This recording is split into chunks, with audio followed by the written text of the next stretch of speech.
Fai, Tonu, Ake, Ake, Ake. Well, you have to be thankful I didn't stand up to do those beginning words to a haka.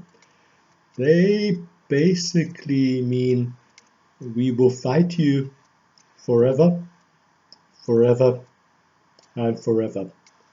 And they were words of defiance uttered by a Maori general on the ruins of his earthworks rather than surrendering to the White Army's besieging what was left of his positions.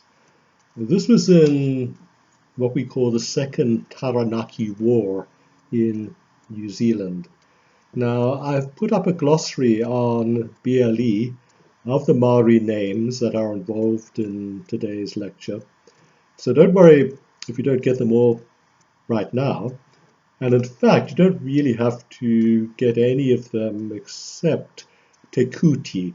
We'll be dwelling a little bit on Te Kuti as we get through the history of the Maori resistance to the white settlers and their land grab in what the Maoris called Airterror.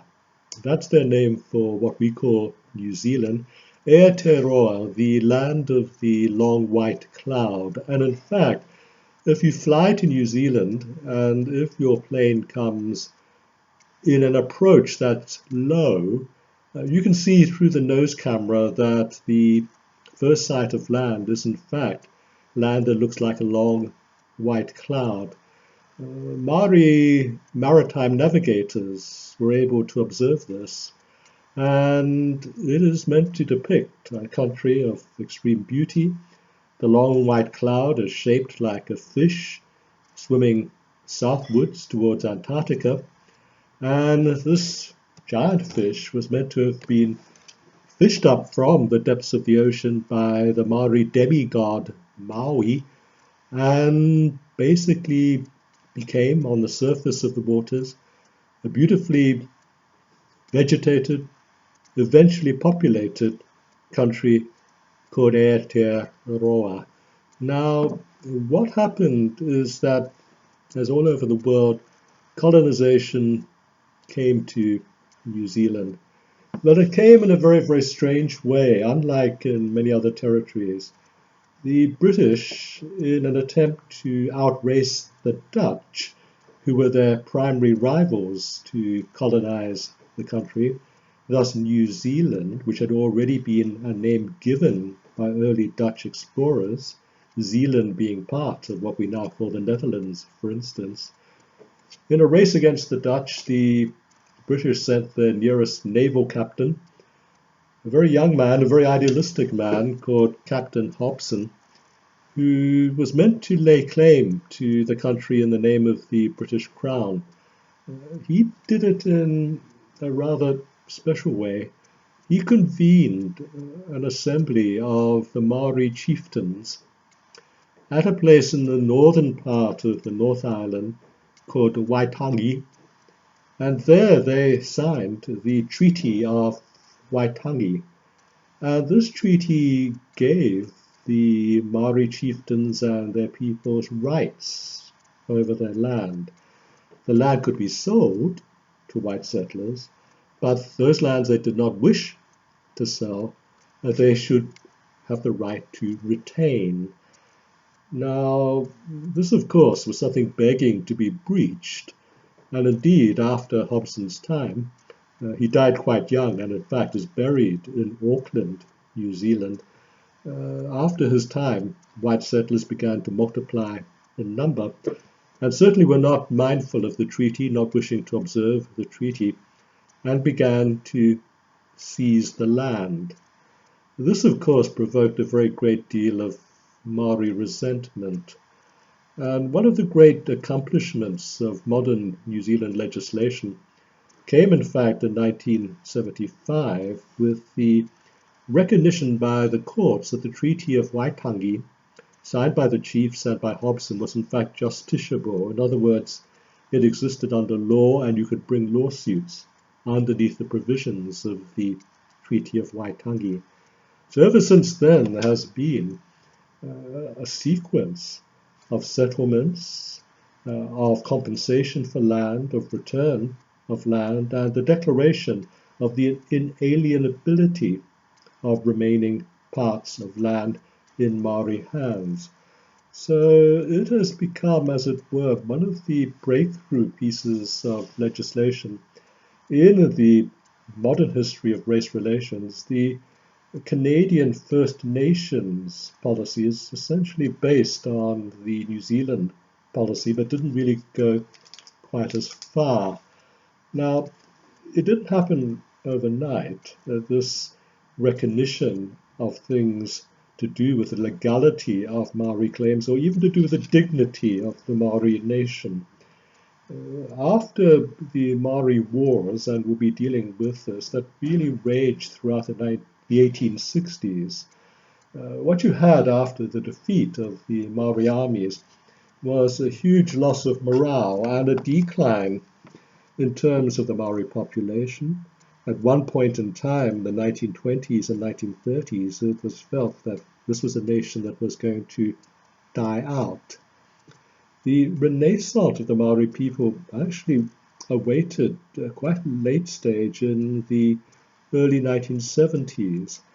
And really, I'm going to claim, and I think that this is not an incorrect claim. Now, some people will say there were stirrings before this, but what I'm going to claim is that a group of young people were catalytic in establishing some preconditions for a Maori renaissance. And this is 50 years ago, at the beginning of the 1970s. And they called themselves the Ngatamatoa, that is, the young warriors. And they modeled themselves on the Black Panthers in the United States of America. They were led by a young student called Taura Eroera and his brother Tame Iti. They were good friends of mine, so I was asked to be their media advisor. It was a very strange year.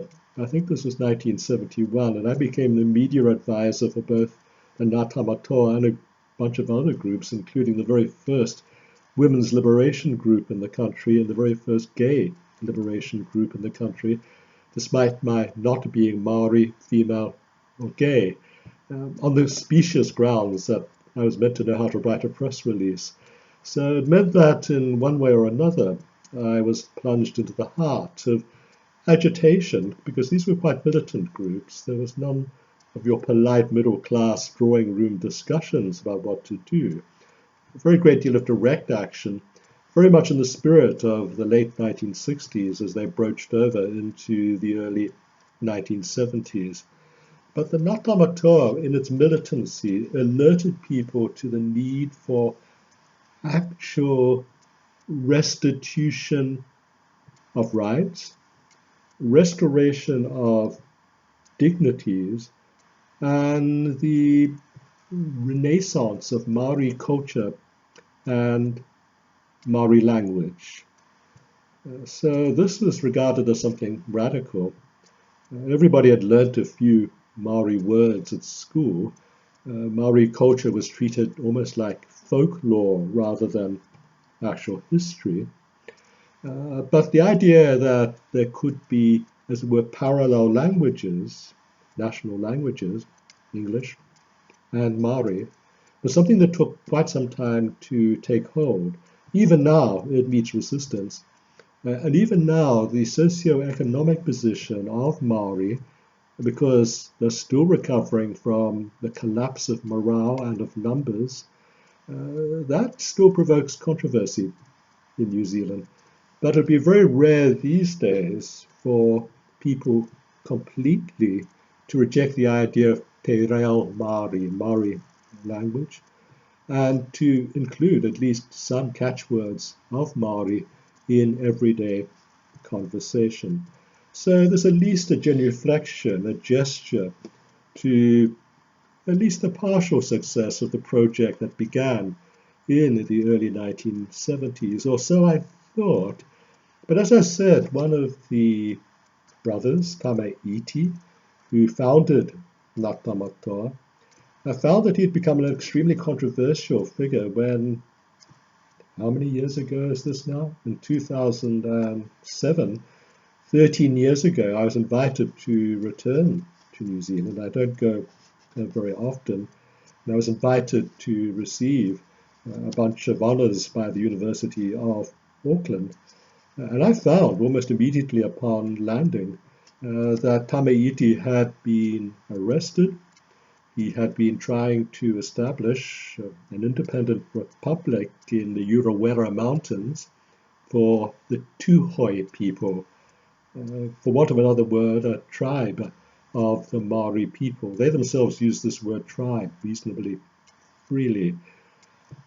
And the clumsiness of the arrest, the reasons for the arrest underneath an anti-terrorism policy seemed to me so specious that what I did, again at the invitation of the film community in New Zealand, is I filmed a half-hour interview documentary basically condemning what the New Zealand government was then setting out to do. And I've included the links to that on the BLE site. The interesting thing, of course, is that when you talk about the Tuhoi people, these were the people of Te Kuti, to whom, as I said, I will return. There's a linkage in history here.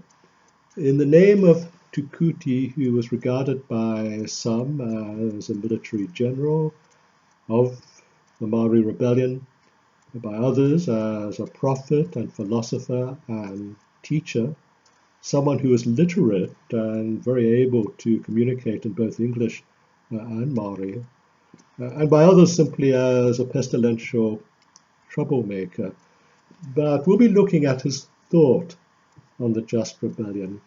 And as a precursor to that discussion, you might want to think back to last week when I talked about the Chinese legend, the 13th century novel that incorporated the legend into a work called The Water Margin, and how the blessing of heaven, the mandate of heaven, could be delivered to people on earth who were rebels, to be chosen by heaven, not only to receive the mandate, but to be the executors of the mandate, to be chosen in terms of old culture and old belief and old faith in the structure and the purpose of the cosmos.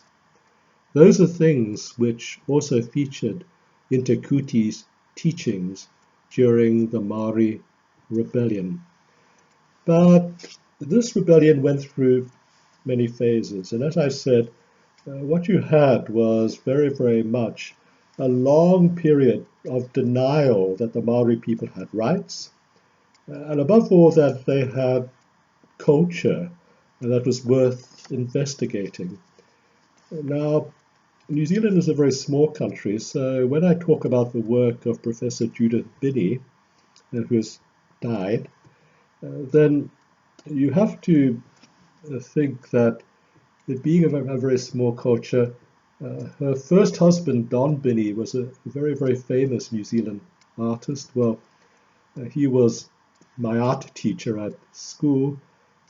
Her second husband, Sebastian Black, was one of my lecturers at university when I was about your age. One of a small group of lecturers not much older than me, having just come back from graduate work in countries like Great Britain, who took it upon themselves to be my pastoral advisors, which basically consisted in coming down to the police station to bail me out every time I got arrested. Basically, when we talk about a solidarity with the efforts to establish a Maori Renaissance, you're talking about a very small group of people who all knew one another. But because of the smallness of society, Judith Binney was able to become accepted as an intimate of the Maori population, particularly the female Maori population. She was treated as a sister. And she was given the honorary title before she died. And I want to do a few readings in Maori in today's lecture. I told you you couldn't escape poetry in this course. Well, you're going to get a lot of poetic stuff in Maori. But I want to do this to show you the poetic resonance of the language, the rhetorical resonance of the language, so that when you think about the call to rebellion, then you can try to imagine it being expressed in poetic terms. And when we talk about the spiritual nature of Te Kuti's teaching, then this was expressed in a language which was poetic. His teachings came down in poems and songs. And indeed, Judith Binney's great work, very, very great work, about the life of Te Kuti is called Redemption Songs.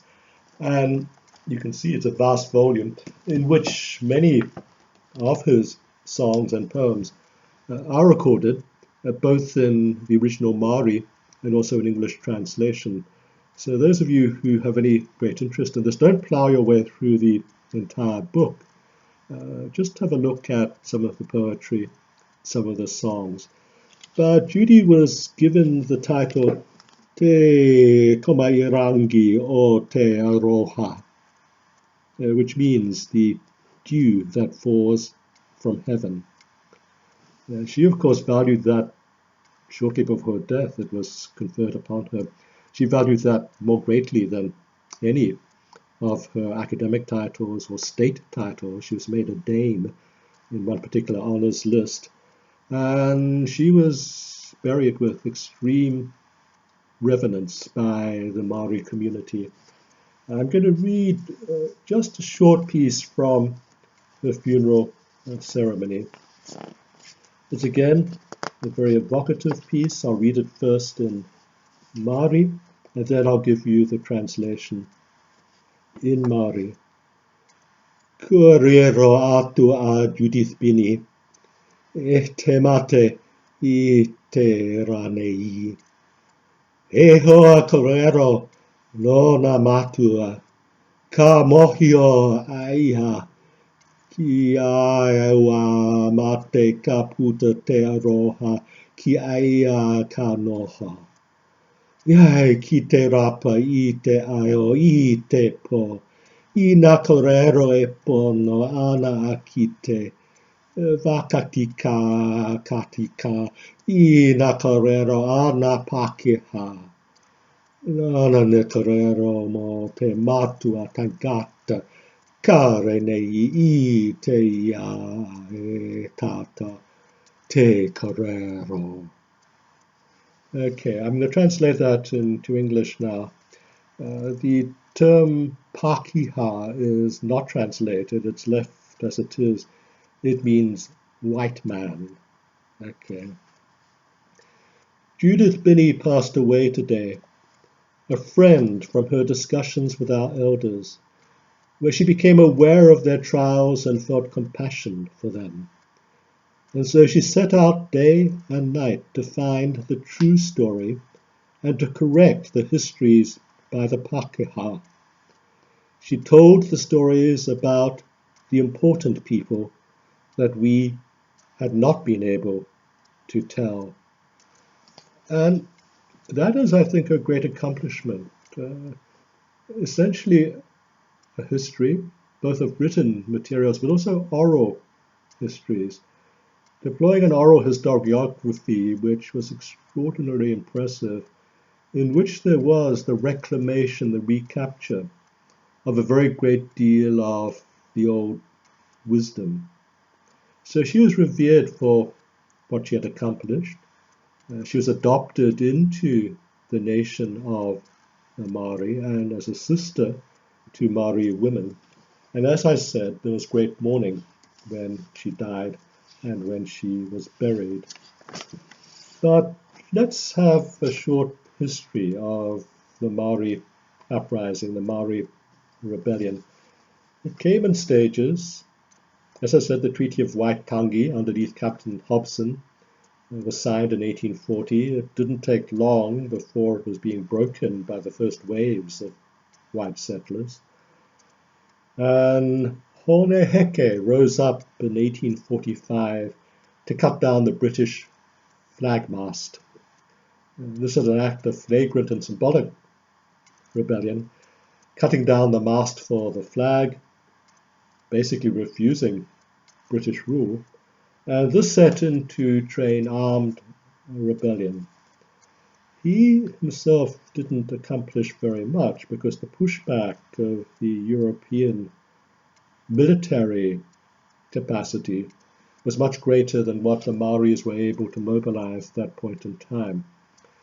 The Maoris were basically a group of disparate tribes, Tuhoi being one of them, Arawa being another, Tainui being another.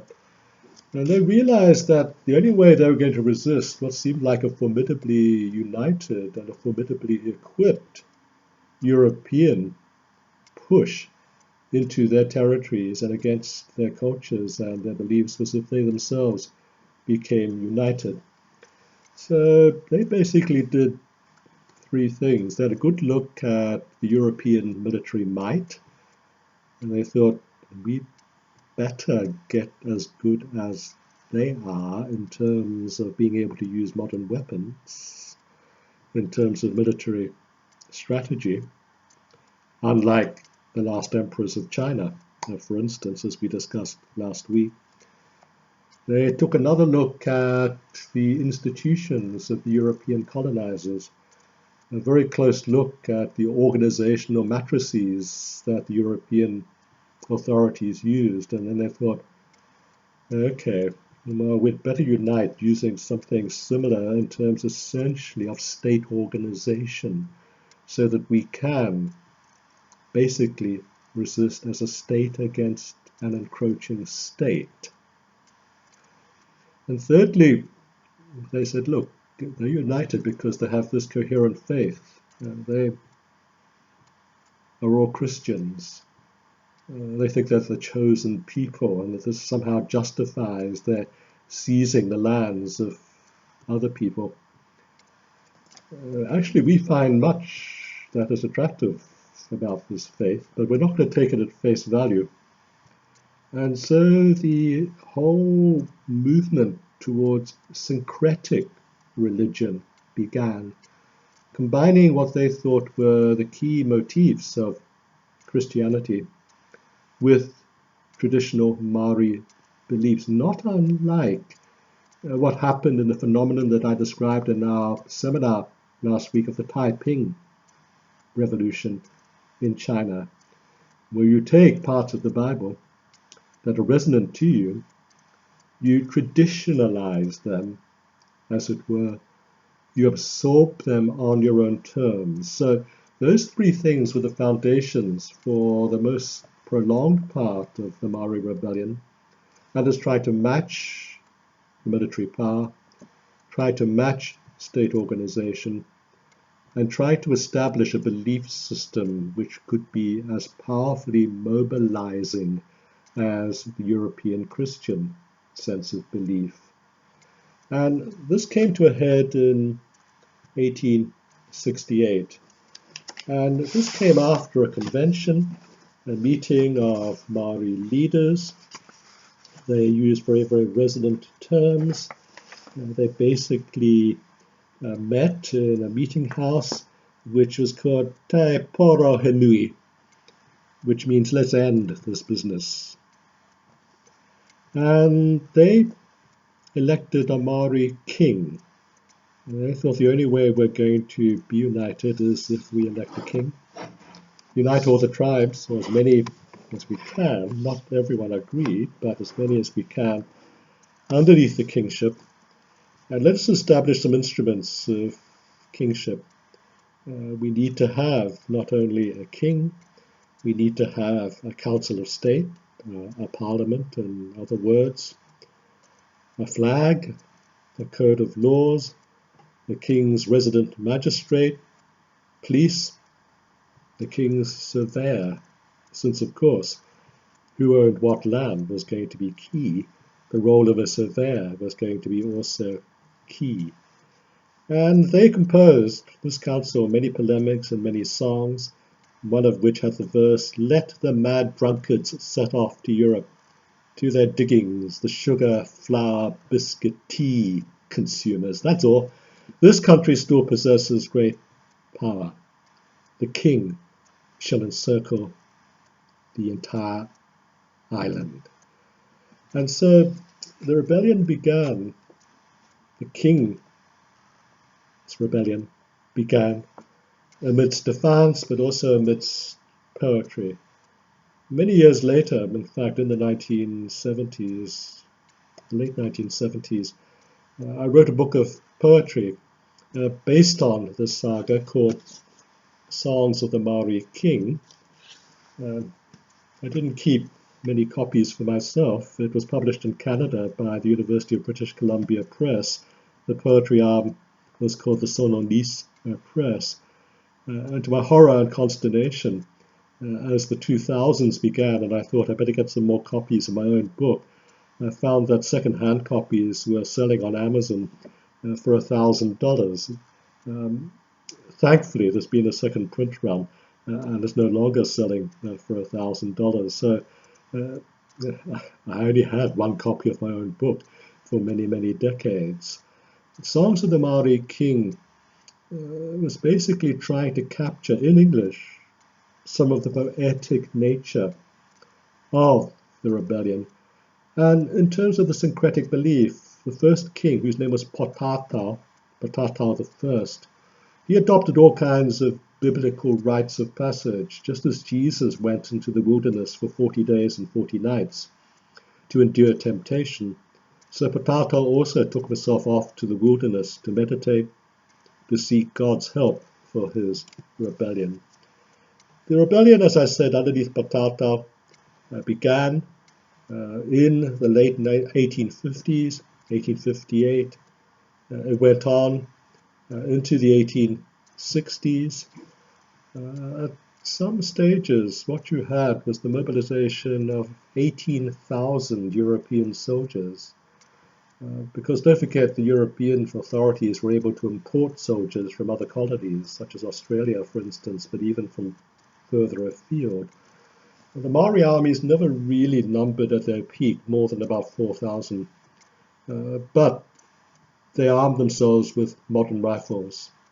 What turned the tide was very, very much the fact that the European armies could acquire and use more cannons, more artillery.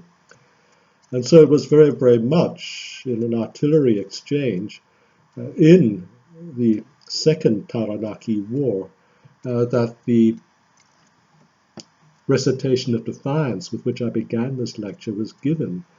And what had happened was that the Maori garrison, who tried to defend a fortified structure, the Maoris called these fortified structures pa, trying to defend their pa. They had been besieged for some days, they'd run out of ammunition. Male and female soldiers were firing wooden bullets. But more than that, when they saw wounded European soldiers in no man's land, they would crawl out and rescue the wounded European soldiers and return them to their own lines. The European general was so struck by this chivalry and gallantry that he offered honorable surrender, whereupon the Maori general stood on the ruins of his earthworks and quoted the famous lines, "Ka whaiwhai tonu ake, ake, ake." The garrison broke out of the siege that night. They escaped, but it meant essentially that the Taranaki Wars ended in defeat, albeit, as it were, a defeat with honor. But they went on well into the 1860s. The Waikato Wars, that is, the Waikato, there's still a large central province of the North Island underneath the name Waikato. The University of Waikato is there. It's meant to be a university that specializes, among other things, in Maori culture and Maori history and Maori language. That was probably the headquarters, the center of the King country, named after Patata the First. To this day, it's still often referred to as the King country. And the teachings of the king are called Kingitanga. Now, this is a syncretic word, of course, King, Kingitanga. But underneath Kingitanga, underneath Patata and his successors, war was fought. And there were a great number of leaders of the war, people like Waitangi, Maniapoto. And as the wars progressed, the recourse to syncretic belief as a means of raising and sustaining morale became greater. Greater and greater dependence on prophets, on spiritual teachers, as a mobilizing device so that people would feel fortified in their rebellion. They were blessed by God in their rebellion. All kinds of magic was practiced. The Hau movement claimed that by certain rituals, invincibility could be obtained against the weapons of the European armies. Not unlike the Boxer uprising in China at the beginning of the 20th century. The so-called Boxers or Kung Fu fighters who were sent out by an emperor who dared not send his official armies against the European occupiers for fear of reprisal directly against him, but tried to covertly establish a third force, as it were, of hastily recruited and very hastily trained Kung Fu fighters, who of course fell before every single European army that they confronted in the cities of China. But the Hau galvanized the Maori soldiers. They went into battle chanting the various ritual formulae that was meant to guard them. Of course, they fell in battle, but it established the sense of martyrdom, of being blessed when one died in battle, of sparking a deeper sense of religious thought until what you had was the construction of churches with quite sophisticated and quite intensely debated doctrine. Some of these churches survive to this day. And what you have in the Maori religion, for instance, underneath which many people would group the Hau movement, what you have are essentially descendants of that religion in New Zealand today, still practicing a form of very, very hybrid Christianity. That hybrid Christianity was probably most encapsulated in the teachings of Te Kuti. He was active from 1868 to about 1872. He had this varied reputation. He began himself the Ringaku Church, and as I said, expressed his teachings very much in poetic, song-like fashion, syncretic beliefs involving the best of Maori tradition, together with chosen motifs from the Bible, in particular the motif of the chosen people. In other words, a direct comparison between the fate of the Maori people and the fate of the Israelites when they were in captivity in Egypt. And as a chosen people, therefore calling out to God for rescue. But they had to prove worthy. If you call out to God and you're not worthy, God has no reason to address your needs, to answer your prayers. This streak of worthiness, almost of a puritanical nature, was of course present even at the beginning of the King movement, when I cited one of the polemics that these biscuit and tea eaters and drinkers could basically go back to Europe, go back to from whence they came, what you had were signs of exasperation that people who ate and drank such awful food and tea, how could they possibly be blessed by God? These were corrupt, as it were, instruments that you took into your body. Whereas, of course, being true to nature, being true, therefore, to the creation of God, required a spiritual life and a physical life that matched. So purity of habit, purity of belief, these things combined to render one chosen. One was cleansed before one could appeal to God. Now, as a chosen people in rebellion, what you had was also the idea of service to God, so that you had to have codes of law and codes of morals that were superior to those of the Europeans. And so the shedding of blood, except as a last resort, in other words, if you're going to wage the just rebellion, it has to be proportionate, it has to be for just cause, it has to be through just means. Gratuitous killing was not allowed. So what you had was, as it were, an Antipodean rendition, not unlike some of the teachings of St. Augustine with which we began this particular course, and all expressed in poetry, in letters as well to the congregations, in a constant stream of letters in English to the colonizing authorities.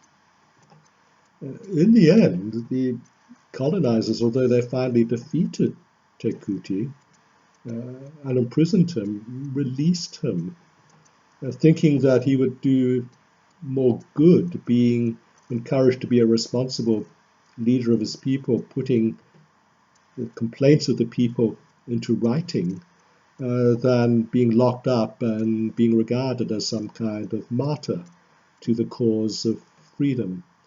So some of the very last entries in Judith Binney's book are these letters to the colonial authorities. You have a compilation, therefore, of things that would pass as protest letters in any kind of literature of protest and rebellion, and this vast collection of songs and poems that talk about being chosen, about rebellion in the name of God, and what it meant in order to be able to honor God and to have your rebellion honored by God. What it means to suggest that some mandate of God has passed to you and blesses your rebellion. And because he could write, because he was literate, what this meant was a departure from just the oral history of the Maori people. And Te Kuti's work basically forms, as it were, a written canon of testament to the thinking of the Maori people.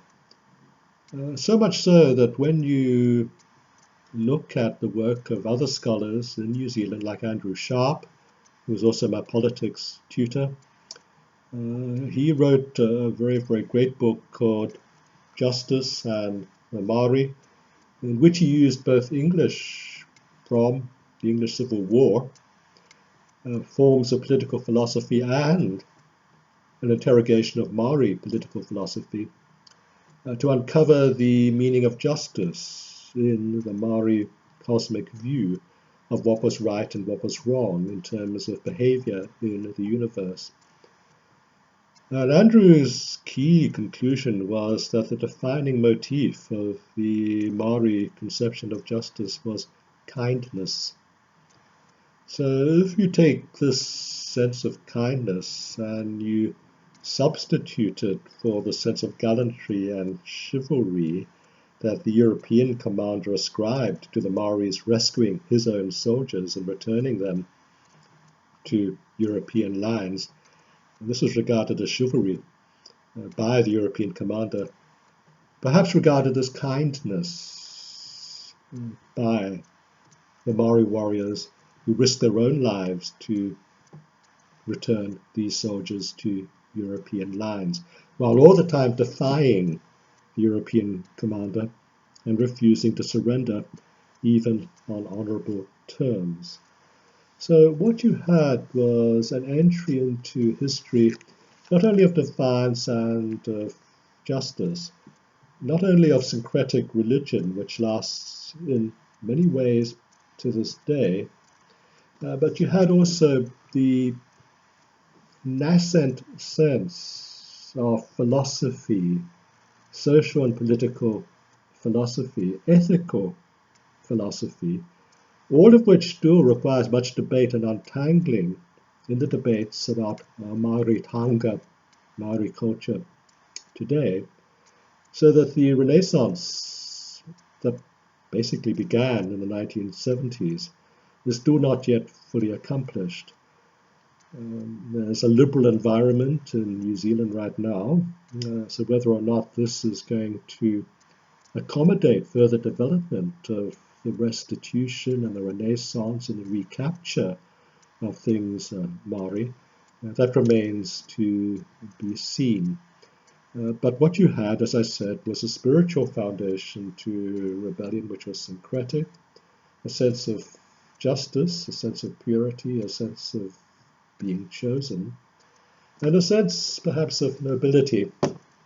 So that when you look at the Victorian, what they called penny dreadful novels of the Victorian era, most people couldn't afford proper books, even if you could read. And so there was an industry in churning out adventure booklets, really. They were very, very cheap, really shoddily produced. Not great literature at all. These were called penny dreadfuls because they only cost a penny.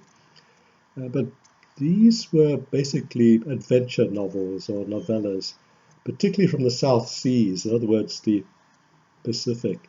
And the whole Victorian idea of the noble savage was predicated on the experience of the European colonizers when faced by the Maoris. It didn't stop, as I say, the Maori people going into great decline after their final military defeat, but it also explains at some point in time, in some sense, a readiness on the part of a perhaps slightly guilt-ridden New Zealand metropolitan society at trying to have a go at reclaiming Maori culture and Maori rights, particularly rights to restitution for lands seized. Now, it's called, as I said, Airterror, land of the long white cloud. There is a New Zealand national anthem. They did away with the God Save the Queen anthem quite some time ago. And the version of the European side of the anthem, God Defend New Zealand, it's like any other national anthem in the Western world. God defend New Zealand, God save the Queen, God make our land glorious, all of these things that basically decorate our pomp and circumstance. The Maori words to the anthem are not a translation of the European words. They're quite different. They call for God's blessing on the people if first the people show that they merit God's blessing. The idea of being meritorious is a direct echo of the kinds of teachings of Te Kuti. This is the annual event where I greatly embarrass myself.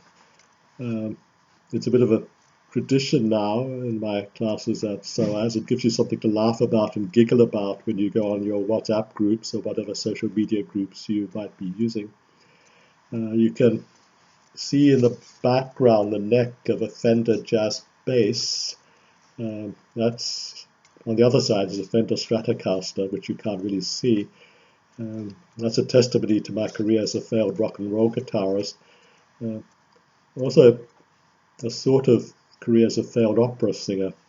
So here goes the failed opera singer part, and at half-term break, you can have lovely discussions and giggles among yourselves. Io watua ota iwi matura ata whakarangana ata wakarohoa. Sorry, that's the end of the embarrassment. Bless us if we merit your blessing. Give us the mandate of heaven if we merit the mandate of heaven. In a way, it's a very humble world outlook, but it's not so humble that they were unable to stand up against one of the great colonizing powers of that era. Now, what happened, of course, was that you had uprising and rebellions throughout what became known as the British Empire. So let me use one or two of the motifs that we've just learned from the Maori Rebellion and transpose those beliefs to Southern Africa. I've put up on the BLE site another lecture that I gave on Southern Africa. I'm not going to say over much about Southern Africa in the filmed lecture of this session. I'll say more about it when we come together for our seminar. But of course, all of this concerns the career of Cecil John Rhodes, who basically established a certain form of colonization on behalf of the British Crown in Southern Africa. Colonization was different according to whether you were French, Portuguese, German, etc. The British also did it very, very differently. So West Africa was very different from East Africa, very different from Southern Africa, different again from the northern Arab-speaking parts of the Mediterranean coast of Africa. But what you had in Southern Africa underneath Cecil John Rhodes was corporate colonialism. In other words, a corporation acting on behalf of the British Crown. So the acquisition of territories was not necessarily bound by any laws, restraints, or senses of decency that the British Crown itself might, at least in name, seek to impose, but very much was an avaricious land grab. Despite any treaties that might be signed with people like King Lobengula, the king of the Ndebele people in what is now the western part of Zimbabwe, Matabele land north and south. Lobengula was king of the Ndebele people that are the majority population in that part of Zimbabwe, constantly betrayed by the promises that Rhodes and his people, Moffat Jameson made to him, despite emissaries that Lobengula sent to Queen Victoria herself. The Queen was actually powerless to stop a rampage of colonialism, even though she would always appear sympathetic to ambassadors or emissaries sent to her from the afflicted peoples. Basically, Lobengula's people returned empty-handed. Great novel about this was written by Stanley Kangange, called On Trial for My Country. And so if any of you got a spare moment, that's the novel to read about the saga of Lobengula. But you had a fight back against this. Obviously, people weren't going to take this lying down. And it instigated an era of war against the colonizers that also used spiritual belief. In Zimbabwe, much is made, particularly by the ruling party, until recently led by Robert Mugabe, of course, of the term Chimurenga, loosely translated as a war of liberation. According to Mugabe, there were 3 Chimurengas. The third Chimurenga was the seizure of lands from largely white farmers from the year 2000 onwards, leading to the economic collapse of the country. And so there are 2 quite different principles there. One is land nationalization, and the other is planning for the productivity of the land. You can't really successfully have one principle enacted without the other. The second Chimurenga was the War of Liberation itself, which came to an end in 1980. After peace negotiations were finally conducted in both Lusaka and London in 1979, independence came at the beginning of March 1980 after an extremely protracted and difficult ceasefire and election campaign, which almost fell apart on several occasions. And the so-called first Chimurenga, the very first uprising against white settlerdom, which took place basically at the end of the 19th century, 1896, led by the prophetess Nahanda. Now, in fact, that's a generic name. Nahanda basically means a prophetess and a shaman. A shaman is someone who can interact between the spiritual and the material worlds. And to this day, there are many, many ceremonies for initiates only. You're not going to be invited to see any of these unless you're either a believer or you're so trusted in terms of your appreciation, at least, of what's going on, because these become extraordinarily intense ceremonies where the soul departs the body to join the world of the ancestors and to transact business between the material world of today and essentially the ancestral world, which is the fount of blessings from the past to the world of today. So in calling upon the spirit of Nahanda, one also does what Nahanda herself did, the prophetess who led the first Chimurenga, calling upon the spirits of the older generations. Now, in fact, the first Chimurenga was a complete disaster. It was crushed. Nahanda, the prophetess, was captured. She was hung. She took a long time dying, apparently. It was one of these atrocious executions where everything that could go wrong basically went wrong. But she, of course, became a martyr. And, of course, this is what Robert Mugabe drew upon in terms of we're reclaiming the land because there's a spirit in the land which is unhappy with its acquisition by white farmers who may or may not be very productive and certainly commercially very successful, but who have no reverence for the spirit of the land. Now, to a certain extent, this is a true ascription to the land.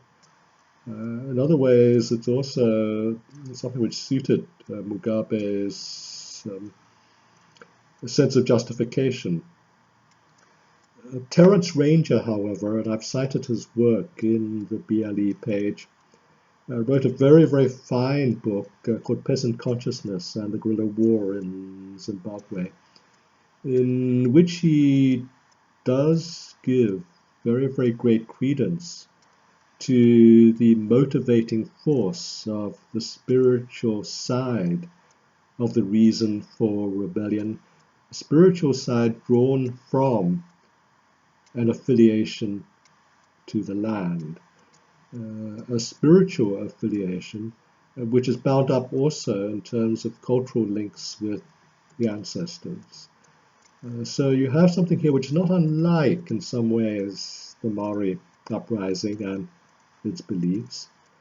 And of course, it's not unlike that because what you have in Zimbabwe is side by side with these beliefs in the ancestral ways and the ancestral spirit world. There's very strong Christian traditions. Mugabe himself was a practicing Catholic, for instance. People seeing no contradiction whatsoever in that kind of not even syncretic belief, but that kind of combination where neither actually fits, but they intersect and are side by side. and there's no contradiction because there's not any clash. In other words, you have parallel belief systems that seem natural, although to the outsider it appears very, very illogical. But this kind of combination is a derivative of resistance against white settledom. And as I said, in part, it's a justification. During that transition period from January to March in 1980, when I was meant to be monitoring both the election campaign and the ceasefire, and I had this very jumped up rank at an absurdly early age of lieutenant colonel, because the peace treaty said that there could be liaison in the field only among people of lieutenant colonel rank. And so there was no such rank in the guerrilla armies either. So we'd all meet at designated meeting points, all hoping that no one came too heavily armed or too heavily drunk. Young people who suddenly found themselves declared lieutenant colonels so that they could meet as liaison officers with people such as myself. And talking to them, nobody mentioned land at all. And we would ask, well, what did you fight for? And the reply of these young men was always the same. Look, freedom, dignity. What else do you fight for? Those are the things we want. Equality, political rights. Land, land's important, but, and then this recitation about liberty, about freedom, equality, political rights. So whether or not this reverence for the ancestors is something which is residual in an older generation, whether or not the people that I was talking to were young and consumed with ideas of modernity, these are open questions, but it is very much the case that the uprising of Nahanda at the end of the 1800s, there was a key and a clear spiritual dimension. Southern Africa, apart from Zimbabwe, has not really been host to that kind of spiritual animation for rebellion. The whole fight against apartheid in South Africa was absolutely, from the very beginning, based on social democratic idealism, search for equality, search for freedom, search for political rights. The 1955 Congress of the People, meeting in Kliptown, Soweto, declared a charter in which you basically had a charter of social democracy, far more important in South Africa than Marxism, for instance. What you had in Zambia, Kenneth Kaunda, I've already mentioned Kenneth Kaunda, the construction of a Christian variant of philosophy which he called humanism. The spiritual values were Christian. The recourse to what we would normally regard as Western values of democracy were drawn from a cosmopolitan internationalism. So that I think it is proper when we talk about rebellions in Africa, particularly against colonial rule, to talk surely about some role for the spirit, but also to talk about the impact of modernity. Now, this is quite important just in terms of the timeline, because 1840 is when Captain Hobson comes to New Zealand. The 1860s are the time when the Maori king, using European modes of organization, attempts an organized fight back. When that fails, there's the recourse to spirituality underneath people like Te Kuti. But Te Kuti basically, again, is the 1860s, 1870s. The Congress of Berlin that partitioned Africa was as late as 1884, 1885, Christmas, New Year. They basically divided Africa over Christmas pudding They literally did that. They took lines on the map while they were carving the turkey and the Christmas cake. And those were enough intervening years for a sense of modernity to begin encroaching in the world, even in the latter-day colonized world. So when colonizers came and basically assumed ownership of agricultural land, it was with machinery. You had suddenly a different form of colonization, which required a more modern form of defiance. So the whole resistance in Zimbabwe itself, particularly in the second Chimurenga of Robert Mugabe, was a modern one.